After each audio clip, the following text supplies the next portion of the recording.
오늘은 끝까지 다름질하라 라는 제목으로 여러분들과 같이 말씀을 나누기를 원합니다. 여러분, 우리가 복음을 영어로는 굿뉴스라고 말을 합니다. 굿뉴스라는 것은 좋은 소식이라고 하는 거죠. 여러분, 복음이 좋은 소식임을 믿으십니까? 그렇습니다. 우리에게 가장 좋은 소식이죠. 왜냐하면 그 이유는 죄인이 죄의 형벌을 받지 않아도 되기 때문이다라는 것입니다. 이 말이 어떤 의미냐면 죄인은 반드시 그 죄의 대가를 치루어야 된다라는 거죠. 뭘 치러야 된다고요, 여러분? 대가를 치루어야 된다라고 하는 것이기 때문입니다. 내가 받아야 할 그 죄의 대가, 우리가 죽으면 원래는 어디를 가야 되는 거죠?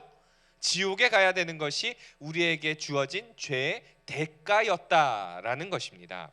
그래서 그 지옥 형벌을 예수님이 대신 십자가에서 받으셨기에 우리는 복 있는 사람인 줄로 믿습니다. 아멘. 그렇습니다.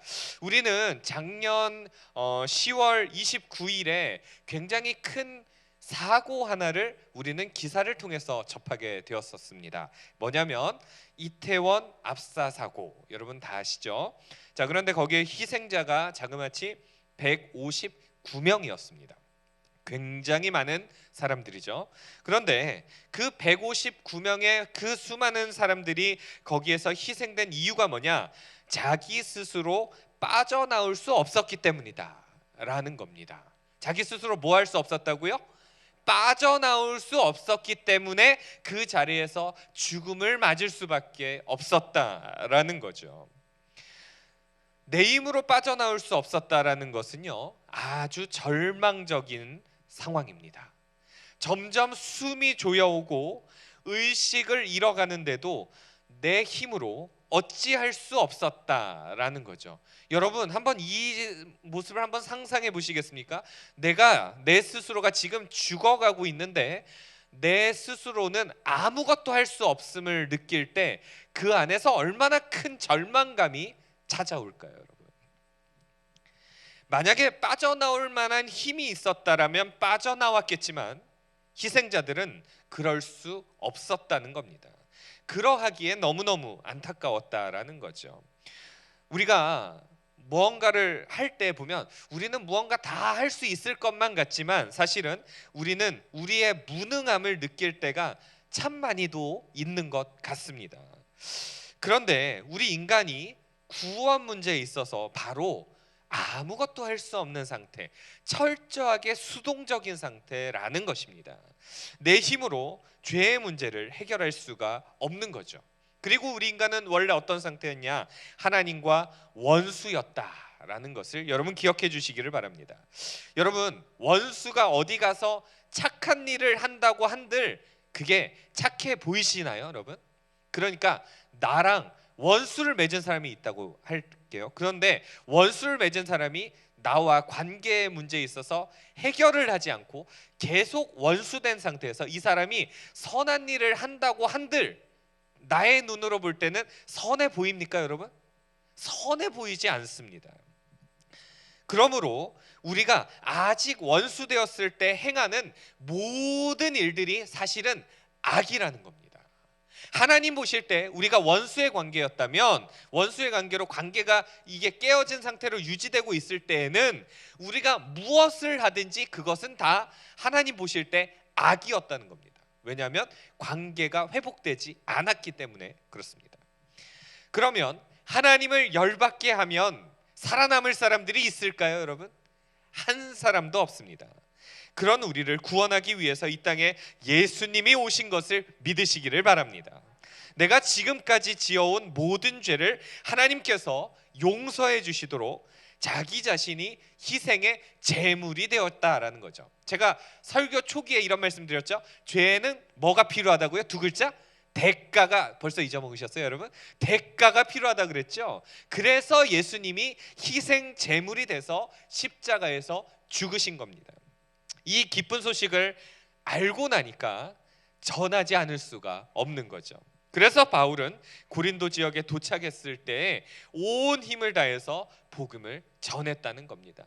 바울 스스로의 모습을 바라보면 그 다메섹 도상에서 예수님이 자기 자신을 만나 주셨을 때, 아, 예수님이 나를 위해서 십자가에서 죽으셨구나라는 것을 깨닫게 되는 순간에 그의 인생이 완전히 변화돼서 이제 예수를 전하지 않고는 견딜 수 없는 상태가 되었다라는 거죠. 그러므로 여러분, 복음의 맛을 제대로 본 사람은 전하지 않을 수가 없다라는 것을 기억하시기를 바랍니다. 여러분, 오늘 본문 23절에 보면 이런 표현들이 등장하고 있습니다. 우리 다시 한번 읽어보시면 좋겠습니다. 시작. 내가 복음을 위하여 모든 것을 행함은 복음에 참여하고자 함이라. 아멘. 내가 복음을 위하여 어떻게 행했다고요, 여러분? 아니요, 모든 것을. 네, 복음을 위해서 어떻게 했다고요? 모든 것을 행했다. 여기서 모든 것을 행했다라는 것을 여러분 기억해 주십시오. 그러니까 바울은 복음을 전하는 일들에 위해서 물불 가리지 않았다, 이런 말입니다. 상대방의 상황에 때로는 찾아가서 공감해주고 그 마음을 열기 위해서 애썼다는 거죠. 우리가 누군가의 마음을 얻으려고 할 때 그냥 한마디로 맨입에 됩니까, 여러분? 맨입에 돼요? 안 되죠. 그 사람을 향해서 내 시간을 투자해보고 또 내 물질을 투자하고 그 사람의 마음을 열어보기 위해서 우리는 애를 씁니다. 하물며 가장 가치 있고 무엇과도 바꿀 수 없는 천국을 선물로 받은 구원인데 우리가 복음 전하는 일들에 당연히 애를 쓰지 않을 수가 있겠습니까? 우리 주변에 예수를 모르고 자기 죄를 그대로 끌어안고 지옥에 가야만 하는 사람들이 사실 얼마나 많이 있습니까? 세상에서는 우리가 살아가면서 죄 지으면 벌 받는다는 것을 인정하면서도 죄로 인하여서 하나님과 원수된 것이 지옥으로 가는 것을 인정하지 않는다는 것입니다. 그런 사람들에게 복음을 전하는 것은 생명을 살리는 것입니다. 여러분, 우리가 복음 전하는 거 별거 아니라고 생각하지 마시고 그 사람의 생명을 살린다라는 생각을 가지시기를 바랍니다. 그 사람에게 영원한 생명을 알려주는 겁니다. 영원한 생명을 얻을 수 있는 방법, 정말 그 하나님 나라에서 영원한 행복과 기쁨을 누리는 방법을 알려주는 거죠. 그래서 바울은 이 일에 목숨을 걸었다라는 거죠. 여러분, 목숨을 걸고 달려들면 변화되지 못할 사람이 없다라는 거죠. 이 말씀을 준비하면서 문득 그런 생각이 들었습니다. 여러분들이 만약에 자녀를 태우고 차를 타고 가다가 갑자기 불의의 사고를 만났습니다. 그래서 정신을 차려 보니까 차에 불이 나 있는 겁니다. 그래서 일단 우선 나는 그 차에서 빠져나왔습니다. 그래서 자녀가 탄 쪽에 가서 자녀를 구출을 하려고 문을 열려고 하는데 이 문이 찌그러져서 안 열리고 있는 상황이라면 여러분 어떻게 하시겠습니까?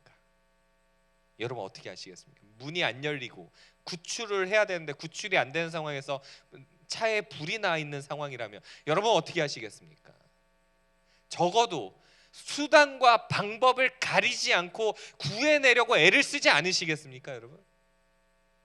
이 자녀가 죽는 것을 지켜볼 수 있는 부모가 어디 있습니까, 여러분? 견디지 못하는 거죠.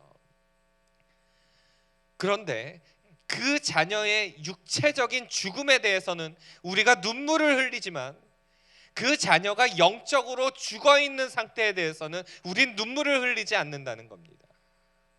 우리의 사랑하는 가족들이 지금 마치 불타있는 그 차 안에 갇혀있을 때는 눈물을 흘리지만 그 가족이 영적으로 죽어있는 상태, 내 남편이, 내 아내가, 내 부모님이 그렇게 죽음의 상태에 있지만 우린 눈물을 흘리지 않는다는 것입니다. 애통해하지 않는다는 것입니다. 그래서 바울은 이 복음 전하는 일에 미쳐서 한 영혼이라도 더 살리기 위해서 애를 썼다라는 것을 우리는 기억해야 한다라는 거죠. 24절의 말씀을 보면 이런 내용이 등장하고 있습니다. 또 24절 같이 한번 읽어보실까요? 시작. 운동장에서 다름질하는 자들이 다 달릴지라도 오직 상을 받는 사람은 한 사람인 줄을 너희가 알지 못하느냐. 너희도 상을 받도록 이와 같이 다름질하라. 아멘. 그러니까 올림픽이나 전국체전이나 각종 게임을 보면 모두 다 죽을 힘을 다해서 뜁니다. 그러나 모두가 상을 받는 것은 아니라는 거죠. 그 중에서 뛰어난 사람이 상을 받는 거죠. 바울은 대충대충 신앙생활 하려고 하지 않았다는 것입니다. 적어도 복음 전하는 일에 있어서는요. 내 안에 예수 그리스도가 살아 숨쉬는데 전하지 않고는 견딜 수가 없었다는 거죠. 여러분, 좋은 것을 가지고 있는데 나만 누리려고 하면 가장 이기적인 사람 아니겠습니까? 이 생명의 복음을 나만 믿고 나만 천국 가고 주변에 있는 사람들은 지옥에 가든지 말든지 상관하지 않는 것은 하나님이 기뻐하시는 일이 아니다는 것입니다.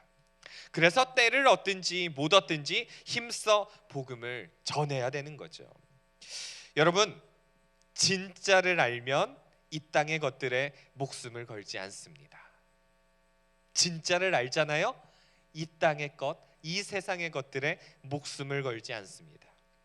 잠깐 살다 사라지는 이 세상의 것들에 목숨을 걸지 않고 영원한 천국에 목숨을 거는 것입니다. 여러분, 25절의 말씀을 보면 이런 표현들이 등장하고 있습니다. 25절도 같이 읽어보실까요? 시작. 이기기를 다투는 자마다 모든 일에 절제하나니 그들은 썩을 승리자의 관을 얻고자 하되 우리는 썩지 아니할 것을 얻고자 하노라. 아멘. 1등을 하려고 애쓰는 사람은 모든 일에 절제한다라는 거죠. 운동선수들을 보면 체중을 유지하기 위해서 막 애를 씁니다. 어떤 경우에는 체중이 그 체급보다 올라가 있으면, 오버하고 있으면 시합에 나갈 수가 없어서 어떻게 하냐면 심지어 물까지 마시지도 않고 막 참는 장면들을 제가 볼 때가 있었습니다. 얼마나 고통스러울까요? 목이 마른데 물을 마시지 않고 참고 있는 게요, 여러분. 그럼에도 자기가 가장 가치 있게 여기는 일들을 위해서 참고 인내하고 절제한다라는 거죠. 세상에서 그렇게 죽을 힘을 다해서 사는 사람도 결국은 썩을 승리자의 관을 얻고자 한다라고 말씀을 기록하고 있습니다. 당시에는 올림픽에 출전해서 우승한 사람들에게 뭘 만들어줬냐면 면류관을 만들어줍니다. 근데 면류관이 혹시 뭘로 만들었는지 혹시 아시나요? 월계수 잎. 여러분, 족발 삶을 때 필요한 거 있잖아요. 그 월계수 잎을 이렇게 딱 씌워줍니다. 그런데 이 나뭇잎으로 만든 이 면류관은요, 시간이 지나면 어떻게 될까요? 나뭇잎이 말라버리죠. 그리고 조금 더 시간이 지나면 썩어버리게 됩니다. 잠깐의 영광을 위해서도 죽을 힘을 다해서 애를 쓰는데 우리는 어떤 것을 얻고자 한다고요? 썩지 아니할 것을 얻고자 한다는 거죠. 썩지 않는 영원한 천국에서의 영광을 누리며 살아갈 사람들이 우리임을 믿으시기를 바랍니다. 그러면 죽을 때 100원이라도 사실 가져갈 수 있습니까? 우리가 사실 이 세상의 부와 명예를 죽고 나서도 가져갈 수 있습니까? 사실 불가능하죠. 전도서 5장 15절에서 16절까지의 말씀을 보면 정말 제가 진리라고 생각해서 이 말씀을 우리가 같이 인용을 하면서 읽으려고 합니다. 같이 한번 읽어보실까요? 시작. 그가 모태에서 벌거벗고 나왔은즉 그가 나온 대로 돌아가고 수고하여 얻은 것을 아무것도 자기 손에 가지고 가지 못하리니 이것도 큰 불행이라. 어떻게 왔든지 그대로 가리니 바람을 잡는 수고가 그에게 무엇이 유익하랴. 아멘. 우리 이 말씀을 보시면 얼마나 진리인 줄 모릅니다. 우리가 모태에서 엄마 뱃속에서 태어났을 때 어떻게 태어났다고요? 벌거벗고, 말씀해 보니까 벌거벗고 나왔습니다. 그리고 나서 그가 나온 대로 돌아가고 라고 표현하고 있죠. 그러니까 나온 대로 돌아간다는 것은 이 땅에서 누렸던 거 하나라도 가지고 갈 수 있을까요? 가지고 갈 수 없다라는 거죠. 그 다음에 수고하여 얻은 것을 아무것도 자기 손에 가지고 가지 못하리니 이것도 큰 불행이라라고 기록합니다. 어떻게 왔든지 그대로 가리니 뭐를 잡는 수고라고 표현하고 있어요. 여러분, 말씀해 보니까 바람을 잡는 수고와 같다. 바람 잡을 수 있습니까, 여러분? 바람 못 잡잖아요. 그러니까 우리가 이 땅에서 아무리 애를 쓰고 수고해도 여기서 누렸던 거 단 하나도 가지고 갈 수 없다라고 하는 것이 성경의 진리입니다, 여러분. 하나님 없이 사는 사람들은 이 세상에서 죽을 듯이 고생해서 돈을 모아도 그거 다 쓰지도 못하고 죽습니다. 삼성의 가장 큰 총수였던 이건희 회장이 돌아가셨는데 뭐 100원이라도 가져갔겠습니까, 여러분? 현대그룹의 가장 큰 회장하면 떠오르는 사람 있죠. 정주영. 네, 정주영 씨가 뭐 100원이라도 가져갔겠습니까? 하나도 못 가져갔죠. 돈이 모여지는 기쁨은 있었지만 그거 쓰지도 못하고 죽으면 하나도 못 가져갑니다. 근데도 사람들은 그 돈에 목숨을 걸고 이 세상의 것들에 목숨을 걸고 복음 전하는 일들에는 사실 소홀히 한다라는 거죠. 여러분들도 자녀를 키우시지만 자녀들에게 공부 열심히 하라고 하는 이유가 뭡니까? 좋은 성적 얻으려고요. 좋은 성적 얻어서 뭐 하려고요? 좋은 대학 가려고요. 좋은 대학 가서 뭐 하려고요? 좋은 직장 가려고요. 좋은 직장 간 다음에 뭐 하려고요? 좋은 연봉 얻으려고요. 좋은 연봉 얻어서 뭐 하려고요? 좋은 배우자 얻으려고요. 여러분, 세상의 것들을, 이런 것들을 다 누린다라고 해도 예수 안 믿으면 성공 아닙니다, 여러분. 믿으시기를 바랍니다, 여러분. 진리입니다, 여러분. 이 세상의 것들 다 누리고 이 세상의 돈을 내가 다 소유하고 이 세상에서 내가 성공 다 한다라고 할지라도 예수 안 믿으면 그 인생 실패입니다, 여러분. 죄송하지만 우리가 죽고 나면 아무 소용이 없다라는 거죠. 그저 바람을 잡는 수고일 뿐입니다. 그렇게 우리의 인생이 생각보다 허무하게 끝나버립니다. 그러하기에 우리는 예수 그리스도를 철저히 붙잡아야 소망이 있습니다. 영원한 천국에서 하나님과 기쁨을 누릴 수 있기 때문이다라는 거죠. 26절에서 27절의 말씀을 보면 이렇게 기록하고 있습니다. 또 같이 읽어보실까요? 시작. 그러므로 나는 다름질하기를 향방 없는 것 같이 아니하고 싸우기를 허공을 치는 것 같이 아니하며 내가 내 몸을 쳐 복종하게 하면 내가 남에게 전파한 후에 자신이 도리어 버림을 당할까 두려워함이로다. 아멘. 여러분, 바울은 다른 곳을 향해서 눈길을 돌리지 않았다 이런 말입니다. 조금 더 편리한 생활을 하려고 애쓰지 않았다라는 것입니다. 그가 당연히 여생을 편안하게 보낼 수 있었습니다만, 그가 그런 스펙도 가지고 있었습니다만 그렇게 하지 않았던 이유는 그 안에 뜨거운 복음 전도의 열정이 있었기 때문이다라는 겁니다. 그런 열정을 가진 그의 삶 속에서도 내가 혹시나 잘못 행하여서 하나님 앞에 버림받을까 염려하며 거기에 긴장을 늦추지 않았다는 것입니다.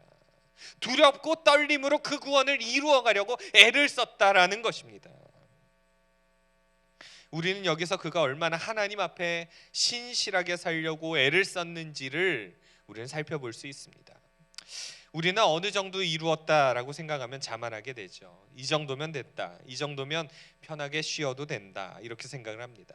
그래서 누가복음 12장의 어리석은 부자는 이런 표현들을 합니다. 누가복음 12장 19절에서 20절까지 말씀을 보시면 이런 내용이, 우리 잘 아시는 내용이지만 같이 한번 읽어보시겠습니다. 시작. 또 내가 내 영혼에게 이르되 영혼아, 여러 해 쓸 물건을 많이 쌓아두었으니 평안히 쉬고 먹고 마시고 즐거워하자 하리라 하되, 하나님은 이르시되 어리석은 자여, 오늘 밤에 내 영혼을 도로 찾으리니 그러면 내 준비한 것이 누구의 것이 되겠느냐. 아멘. 이렇게 말합니다. 이 어리석은 부자는 말합니다. 평안히 쉬고 먹고 마시고 즐거워하자. 나는 안 죽을 거야. 나는 죽음은 저기 멀리 어딘가에 있지. 나는 지금 여기에서 평안히 누리면서 여기 이 세상에 이 좋은 거 나 누리면서 살 거야 라고 생각을 합니다.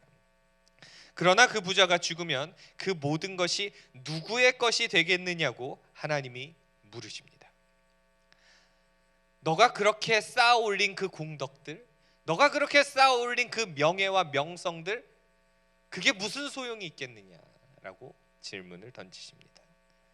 우리의 자녀들이 전교 1등 하면 참 기쁘죠, 여러분. 근데 전교 1등 할지라도 예수 안 믿고 살다가 죽으면 그게 복입니까, 여러분? 아니라는 겁니다. 이 진리를 깨달은 바울은 수많은 사람들에게 복음을 전했습니다. 그만큼 수고했으면 이제 편안하게 고린도 교회나 목회나 하면서 여생을 보내도 될 법해 보입니다. 그러나 그는 영적인 긴장을 늦추지 않고 계속 복음 전하는 일들을 위해서 애썼다는 겁니다. 진짜를 가진 사람은 가짜를 아깝게 생각하지 않습니다. 여러분 믿으십니까? 우리 여성도 여러분 한번 여쭙겠습니다. 만약에 명품 가방이 있습니다. 그런데 똑같이 생겼는데 가짜 명품백이 있습니다. 그러면 여러분들은 진짜를 선택하시겠습니까? 가짜를 선택하시겠습니까? 당연히 진짜를 선택해서 이걸 뭐 다시 되팔든지 여러분 진짜를 선택하지 않겠습니까? 내가 설령 가짜를 가지고 있었을지라도 진짜를 얻게 되면 이 가짜 거들떠 보겠습니까 여러분? 이제 거들떠 보지 않죠. 이 가짜는 버리는 겁니다 여러분. 가짜를 아깝게 여기지 않죠. 거기에 목숨 걸지 않습니다. 여러분 하나님이 우리를 부르신 이유는 이 땅에서 구원의 기쁨을 누리며 하나님 자녀된 삶을 살게 하기 위함입니다. 또한 우리만 누리지 말고 내 주변에 있는 사람들에게 구원의 기쁜 소식, 처음 말씀드렸던 굿뉴스, 구원의 기쁜 소식을 전하라고 부르신 것입니다. 내가 전도한 사람이 우리가 천국에서 다시 만나면 그 사람이 나를 향해 얼마나 고마워하겠습니까? 데살로니가전서 2장 19절의 말씀을 보면 이런 표현이 등장하고 있습니다. 우리 같이 한번 읽어보실까요? 시작. 우리의 소망이나 기쁨이나 자랑의 면류관이 무엇이냐? 그가 강림하실 때 우리 주 예수 앞에 너희가 아니냐라고 기록을 합니다. 하나님 앞에 설 때에 우리의 소망이 무엇이겠습니까? 우리의 기쁨이 뭐겠습니까? 우리의 자랑의 면류관이 뭐가 되겠습니까? 내가 전도했던 사람들이 바로 자랑의 면류관이 될 것입니다. 그 사람이 천국에 왔다는 것이 나의 큰 기쁨이 될 것입니다. 그러하기에 우리는 이 믿음의 경주 가운데 복음 전하는 일들을 멈추지 말아야 한다라는 겁니다. 생명의 복음을 여러분 기회가 주어질 때마다 전하시기를 바랍니다. 나로 인하여서 한 사람이라도 지옥 갈 운명에서 천국으로 바뀐다면 가장 보람 있는 일 아니겠습니까? 내가 사랑하는 내 부모님이, 내 가족이, 내 자녀가, 또 내 주변에 있는 모든 지인들이 우리가 다 같이 천국에서 만난다면 얼마나 행복한 일이 되겠습니까? 그러하기에 우리는 이 복음 전하는 일에 함께 전심전력하여서 내 주변에 있는 많은 사람들을 구원받게 하고 또 이어서 이 많은 이 좌석들 가운데 많은 분들이 또 함께 찾아와서 이 좌석들도 채워지고 그렇게 함께 모두가 아름다운 천국을 이곳에서도 경험하고 또 하나님 나라에서도 경험할 수 있는 저와 여러분 모두가 되어지기를 간절히 소망합니다. 기도하겠습니다.